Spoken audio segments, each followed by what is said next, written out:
You know what I was like? I like reminisce about booze.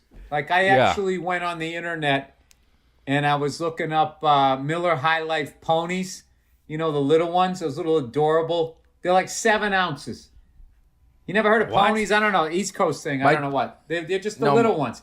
So they had a little one next to it. They had like a shot of like bourbon or scotch. And I was just like, I mean, that right there. You know, Yeah. I don't need to do anything. I could just be happy doing that, sitting at a bar during the day, not talking to any of the regulars, just being quiet. And then occasionally eating a plate of heart attack food and just, you know, and then going home and passing out at like 7 at night. I do like meeting dry drunks and then reminiscing about your favorite thing to do. Like I last year when I did that movie for Judd and Pete Davidson, one of the producers had been sober for all these years, and like he literally got to the point of almost being homeless. And I was telling him how much I miss day drinking. He's like, "Oh yeah," and he goes, "You know what my move was?" He goes, "I'd wake up at noon," and he goes, "and I would get the paper." And then I would just go to the bar and just start drinking, and I would just read the paper. And I was just like, that sounds fucking unbelievable. And then he just goes, doesn't it? Just to sit there, you have no boss, you have nowhere to go. Whatever your problems are, you're running from, so they kind of don't exist then. And you just get to sit there and read the paper. I mean, I don't know. Kids today probably don't read papers or anything like that, but that's just like, I'll read the front section, get into the sports, look at the real estate. Hey, what movies are playing? And then occasionally, you know, get some, I don't know, fish and chips or something like that. I mean, I don't know. I don't need to go on vacation if I'm doing that. Like, oh, let's go to San Tropez. It's like, why don't we just find a good dive bar? Yeah. Get there at noon, order some apps, and get after it. Dive bars were my absolute favorite, and I did love day drinking, and I would get hammered, but to sustain it through the night, I would go drink it with my sisters at Hermosa Beach, the pier, and day drinking, and then I would just disappear and go take a nap under the pier to recharge, and then to stay out all night, and then be like, where'd Craig go? And I was like, I'm back, you know? But that was my thing, and I do miss it. That shit was fun, man. I remember doing that one time down on the Cape in Massachusetts with this buddy of mine. And we got so fucked up, we even knew we couldn't drive. And this was the 80s when everybody drove. Like, I don't know where this country lost its swagger. But back in the day, when I grew up, people had a belief in themselves, right? So we were both so hammered, we knew we couldn't drive. So we were somewhere near the ocean. And then, I don't know if you call it a bluff. It was like a hill that sort of gradually led towards a cliff way off in the distance and then dropped down to the ocean. But it was this amazing view. So we sort of wandered halfway down. It was like a trail. We wandered off the trail and just laid down on the side of the hill, like in these shrubs and the grass, like sort of that, you know, near the ocean sort of plants. Just laying there.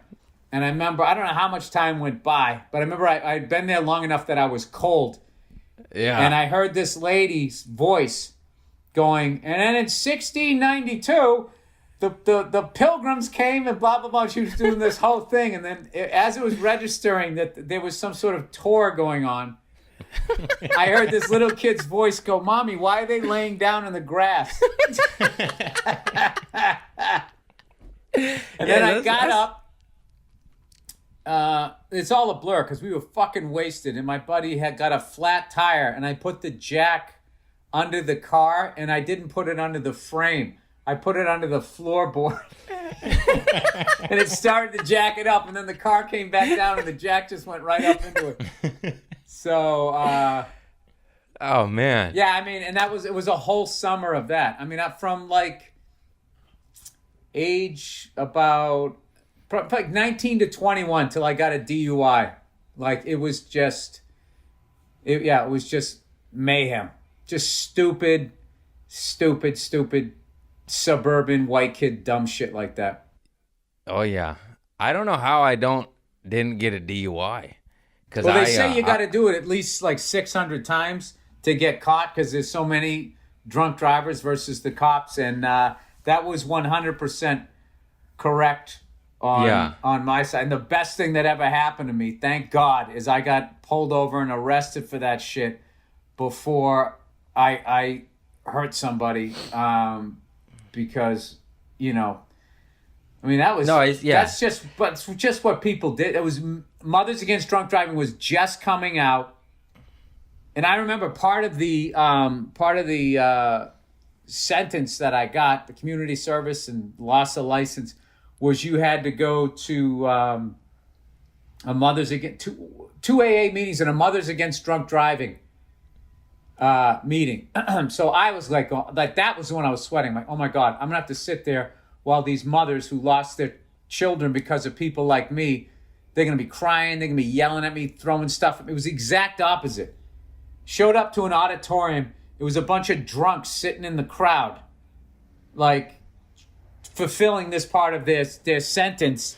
And then this poor woman up there trying to tell the story of how her kid died coming back from band practice, changing a tire. And these fucking assholes were bitching to her about their case. Oh my God. Like, I blew a .08. You know, I drive for a living. I heard, and then another guy yells, he goes, I think there's a statute that says if you drive, or there's some sort, I think it's called the something statute. And the guy's like, I call it the working man statute. And then the ladies up there, yes. So as I was saying, Brian was coming home, and that was the thing for me, is I sat there and I was like, wow, I'm in this demographic of mouth-breathing fucking morons. I mean, I'm smart enough to know that I'm supposed to be listening to it, but still, I'm way more like these people than that person up there she has her act together. So that was like a huge thing and I was also 21, so it was starting to become like, where's the fun in this anymore? I'm not getting away with anything. Now I'm just blowing money, you know, inching my way through college. I was horrifically behind. And so then after that, I mean, I started comedy a few years after that. You know, I got through college, I started comedy, and then I didn't drink really at all. And was that a dog or something? That's my cat. We'll get him. I thought someone wasn't enjoying the story. I was like, oh, shut up. No, so let them both out. They're going to fight. I have cats. When I started comedy, it just turned out the people I started out with, Bobby Kelly, Dane Cook, Patrice O'Neill, none of them drank. And I was really like a follower. So if they were raging, I would have done it too. And they didn't, thank God. And then there was a bunch of headliners in Boston who in the 80s, you know, got paid in cocaine. And I'm not even joking. And all of them were getting their wages garnished by the IRS. They couldn't even leave the state without informing them. And so many headliners I worked with started off with going, you know, their opening joke was, you know, or opening line was, so I've been sober for, you know, such and such amount of time. And we saw really funny people that you saw maybe had missed their window because of that. So it wasn't until in the 2000s when my personal life wasn't coming together, when I was doing well and I was getting to a certain age and I wasn't married and I didn't want to be in a relationship and I didn't have any kids. And it was just like the only thing I was good at was being a comedian.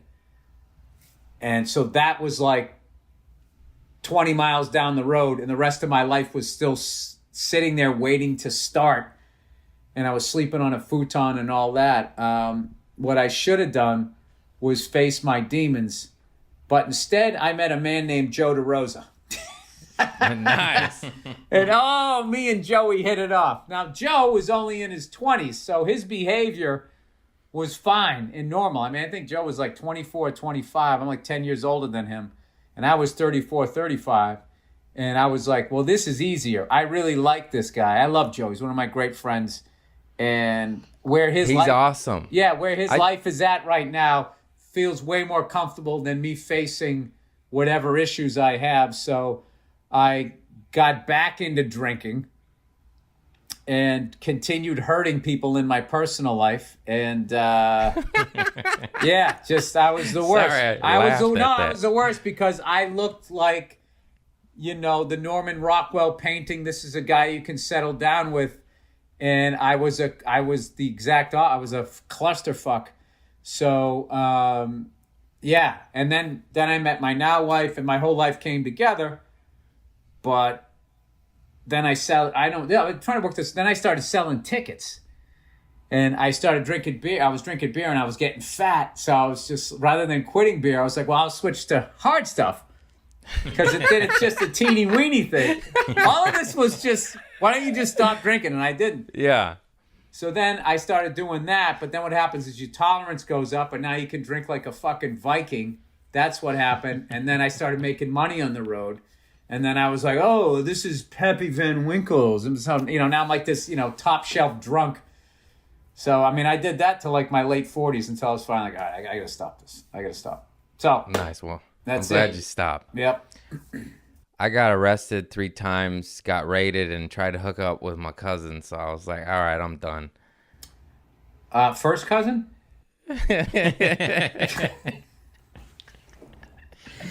Wow. Yeah. So I'm 7 years sober. I probably shouldn't have said all that. Anyways, this is probably... Hey, we all have a different bottoming out.